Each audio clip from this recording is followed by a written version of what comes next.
है भैया, स्वागत है एक नए टेक्निकल एनालिसिस के वीडियो में।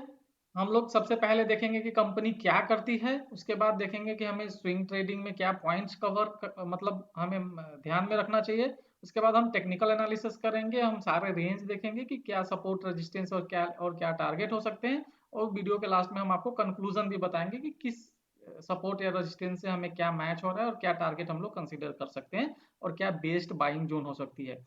तो अगर आप ये सोच रहे हैं कि मैं डायरेक्ट वीडियो के एंड में कंक्लूजन देख लूं तो आप देख सकते हैं, इट्स अप टू यू।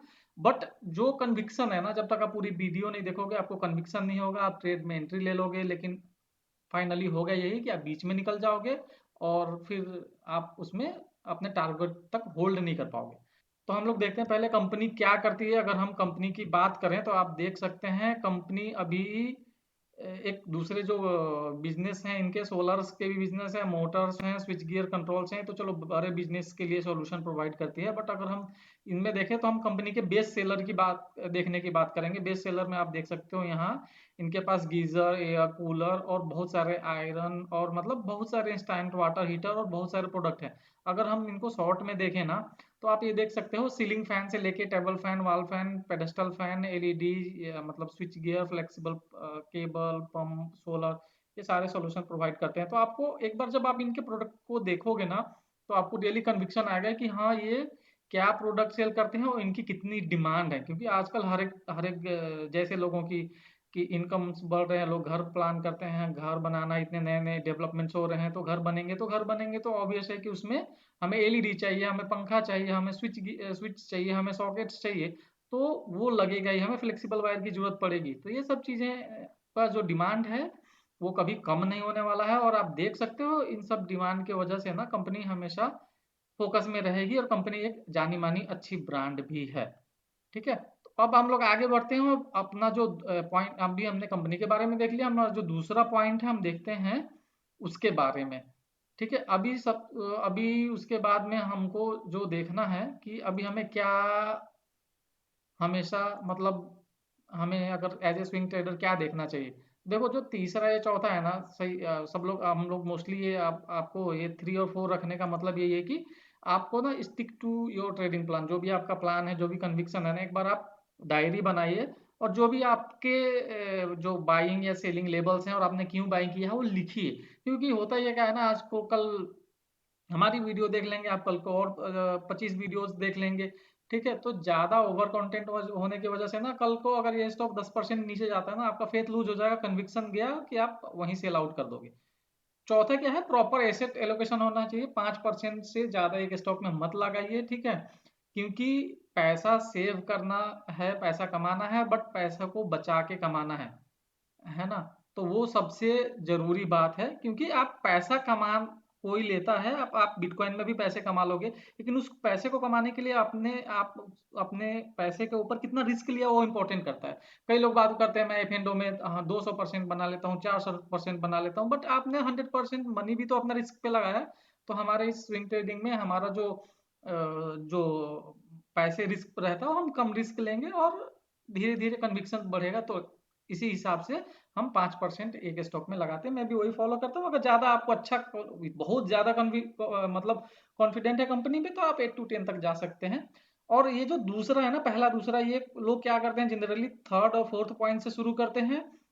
माफ कीजिएगा, मैं 2 मिनट और लेना चाहूंगा। बट ये जो पहला और दूसरा पॉइंट है ना फ्रेंड्स, इस पे कोई फोकस नहीं करता है। तो आप ना पहले आप अपना इमरजेंसी फंड बहुत जरूरी है।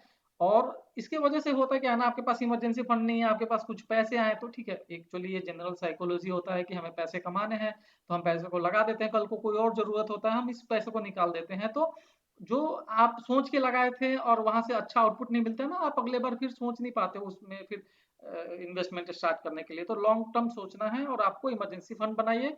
Health insurance and term insurance आप जिस लेवल पे हैं उसी लेवल के लिए प्लान कीजिए। उसके बाद आप तीसरे नंबर पे जाइए, तब आप स्टॉक इन्वेस्टमेंट या ट्रेडिंग जो भी है शुरू कीजिए। छोटे छोटे आप स्टॉक्स में छोटी छोटी क्वांटिटी ऐड करके आप अपनी जर्नी की शुरुआत कर सकते हैं। बट बिना इन दोनों के किए अगर आप थर्ड पे गए तो आई एम वेरी श्योर कि आप ज़्यादा लॉन्ग सस्टेन नहीं कर पाएंगे, क्योंकि ये मेरा एक्सपीरियंस है। तो और जनरली ये भी होता है। ठीक है, अब हम आगे बढ़ते हैं। हम सबसे पहले देखेंगे नेचर ऑफ द स्टॉक। अब देखिए, नेचर ऑफ स्टॉक तो आप देख रहे हैं। अब नेचर ऑफ स्टॉक में just a second. Nature of stock में मैंने देखा हुआ है, तो मैं आपको इसका ना समरी ही दिखा देता हूँ। तो आप देखिए ये जो आप अब देखिए ये 2010 से देखिए अभी तक ये कंपनी ना 32% से लेके 40% से लेके 33% का फॉल देती ही देती है। और ये डेज भी देख लीजिए आपकी कितने डेज में ये देती, मतलब कितना डेज डाउन टर्म्स रहता है।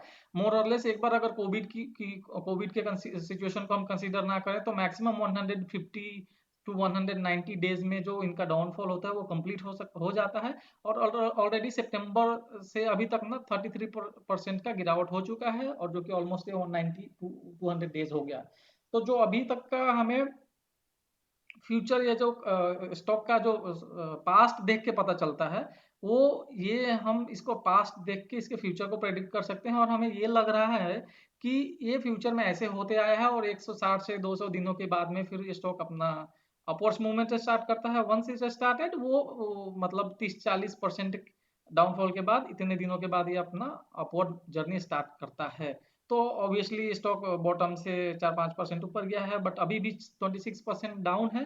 तो स्टिल हम ये अच्छी कंपनी है, तो ये चीज़ हम इस पे फोकस कर सकते हैं। तो ये नेचर देख लिया अब हम लोगों ने। अब देखिए हम ईएमए की बात करते हैं, ठीक है। ईएमए की बात करेंगे हम, तो ईएमए मैं अभी ईएमए लगा के देखने की कोशिश करता हूँ कि क्या ईएमए पे हमें सपोर्ट मिल रहा है, ठीक है ना। जस्ट ए सेकेंड, ईएमए लगा देते हैं हम लोग। तो हम पहला ईएमए लगा देते हैं, और एक्चुअली ये सब मैं ना वीकली में कर रहा हूँ, तो आप वीकली में करेंगे अगर ये ईएमए की वैल्यू लगा रहे हैं आप, तो आपको सेम चीज़ें मिलेंगी। और दूसरा ईएमए भी है, तो वो भी लगा लेते हैं हम लोग। और अब देखिए मैं एक बार आपको अच्छे से दिखाता हूँ। अब देखिए कि कई बार स्टॉक ना इस ब्लू वाली लाइन से रिवर्सल देता है, और बहुत टाइम पे ये भी हुआ है कि येलो वाली लाइन से revert I mean upward movement start होता है। तो ये ना आप अगर आप देखें तो यहाँ से देखिए, यहाँ 2011 में, फिर यहाँ 2 बार कोविड के सिचुएशन में छोड़ दे तो ऐसे ही तो ये चीजें हुई है। यहाँ भी हुआ था, यहाँ भी हुआ था, 2022 में फिर हुआ था। तो मोर और लेस ईएमए के पॉइंट ऑफ व्यू से भी ठीक दिख रहा है। हम सारे पॉइंट्स को अभी दिखा रहे हैं, कंक्लूजन में हम सारे पॉइंट्स को इकट्ठा करके भी दिखा देंगे, सो दैट आपको एक क्लियर आइडिया भी मिल जाएगा। ईएमए की बात करें तो ईएमए ठीक ठाक है, और ईएमए के अनुसार हमारा जो सपोर्ट आ रहा है वो 1580 टू 1500 आ रहा है, जो कि मोर और लेस इसी लेवल पे है। अब आगे बढ़ते हैं हम। अब हम देखेंगे support and resistance. Support and resistance हम लॉग स्केल पे देख लेते हैं। तो देखिए सपोर्ट एंड रेजिस्टेंस की बात करें तो हमें ना ये अभी एक अच्छे सपोर्ट पे भी दिख रहा है, मोर और लेस अच्छा अच्छे जोन में है। हालांकि 3-4% का एक अपवर्ड्स मूवमेंट आया है, बट उतना कंसीडर नहीं करते हम। तो अभी अगर आप देखेंगे सपोर्ट लेवल ना, तो 1450 टू 1500 एक सपोर्ट कंसीडर किया जा सकता है। दूसरा जो सपोर्ट है थोड़ा सा नीचे आ रहा है, वो 1400 टू 1450 आ रहा है, ठीक है। और इसके हिसाब से जो हम टारगेट लेके चलेंगे ना, टारगेट हमारा ये रहेगा। तो ये एक चैनल में भी दिख रहा होगा, आगे हम लोग आपको भी दिखाएंगे और सारे कंक्लूजन भी दिखाएंगे। तो ये आपका सपोर्ट एंड रेजिस्टेंस हो गया। अब हम देख चलते हैं लीनियर स्केल पे सपोर्ट एंड रेजिस्टेंस दिखाते हैं आपको, ठीक है। तो ये देखिए इसके अगर हिसाब से लीनियर स्केल पे हम सपोर्ट और रेजिस्टेंस देखेंगे तो ये भी 3-4% गया है। और इसमें जो दूसरा सपोर्ट है वो आपको 1300 टू 1400 आ रहा है। इन डेज टू कम ये ऊपर आता है, तो ये नीचे वाला सपोर्ट जो है वो आपका अपवर्ड शिफ्ट हो रहा है, तो ये 1400 टू 1500 आ सकता है।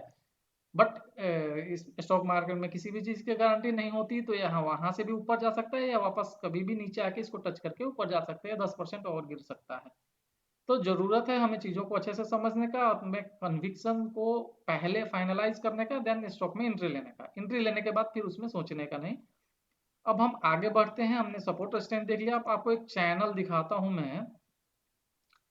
अभी देखिए ये चैनल आपको ना एक अच्छे अच्छे लेवल्स अभी दिख रहा होगा कि चैनल अच्छा फॉलो हो रहा है। ये लॉक कर देता हूँ मैं, अभी देखिए आपको अच्छा दिख रहा होगा।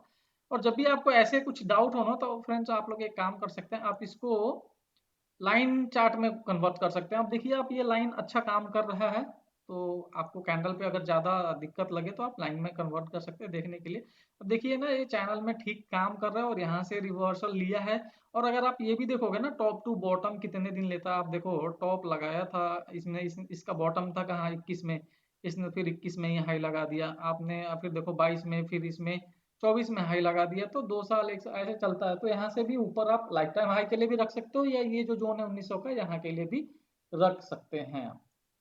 अब हम इसको, ये हो गया, अब हम आपको कंक्लूजन ही दिखा देते हैं।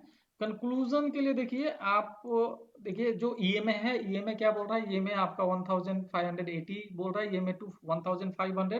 तो जो करंट मार्केट प्राइस है ना 1556 आ रहा है। लॉग एसएल पे सपोर्ट की बात करें तो 1050 से 1500 आ रहा है, सेम जो हम लोगों ने डिस्कस किया है। तो ये सारा चीज क्या बोल रहा है, ये में support resistance linear log chart पे, और वो जो आपका जो पैटर्न है, जो पैरेलल चैनल है, उसके हम अगर सारी चीजों को देखें ना, तो हमारा जो सपोर्ट आ रहा है ना, एक 1400 से 1350, 1400, 1450 के आसपास में एक आएगा, और एक तो आप करंट, मतलब जो करंट मार्केट प्राइस है इस पे आप कंसीडर कर सकते हैं। तो मैंने बाइंग किया है, मैंने इसी लेवल में ऑलमोस्ट 1-2 या 3% नीचे किया होगा बाइंग। तो फर्स्ट लॉट आप कंसीडर कर सकते हैं इस लेवल में। आप एक अगर आपके पास 10,000 रुपये लगाने हैं, तो मैं जनरली ऐसा करता हूँ, मैं 70% ऑफ पर्टिकुलर स्टॉक एलोकेशन एक बार में बाई करता हूँ। और क्योंकि कुछ गारंटीज नहीं होता, अगर कुछ अभी जो कंडीशंस चल रहे हैं स्टॉक मार्केट में, और कुछ जो भी वोलाटिलिटी आता है, तो मुझे अगर मौका मिला तो मैं दूसरा भी 30% इस लेवल पे करूंगा, अगर आया तो। नहीं आया तो वेल एंड गुड, मैं इसको कहीं और लगाऊंगा।